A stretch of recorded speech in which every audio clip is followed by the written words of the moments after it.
ராகு எப்படி ஒருவருக்கு ராஜயோகத்தை கொடுப்பாருன்னு சுருக்கமா பார்க்கலாம்.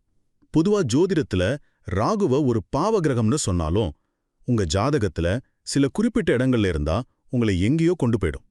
அப்போ அந்த வெற்றியை தரக்கூடிய 2 முக்கியமான அமைப்புகள் என்னன்னு பார்க்கலாமா? முதலாவதா, உங்க ஜாதகத்துல லக்னத்திலிருந்து 3வது வீட்லயோ இல்ல 11வது வீட்லயோ ராகு இருந்தா அது ஒரு ராஜயோக அமைப்புங்க.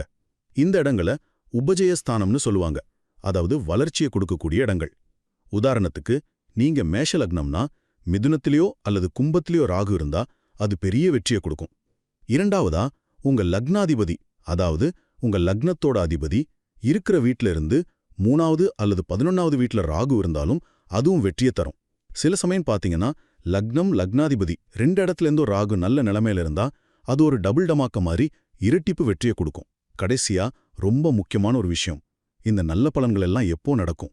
இது ராகுவோட தசா அல்லது புத்தி காலங்கள்ல தான் நடக்கும். ஒரு கிரிக்கெட் பிளேயருக்கு பேட்டிங் சான்ஸ் கிடைச்சாதானே ரன் அடிக்க முடியும். அதே மாதிரி தான் இதுவும்.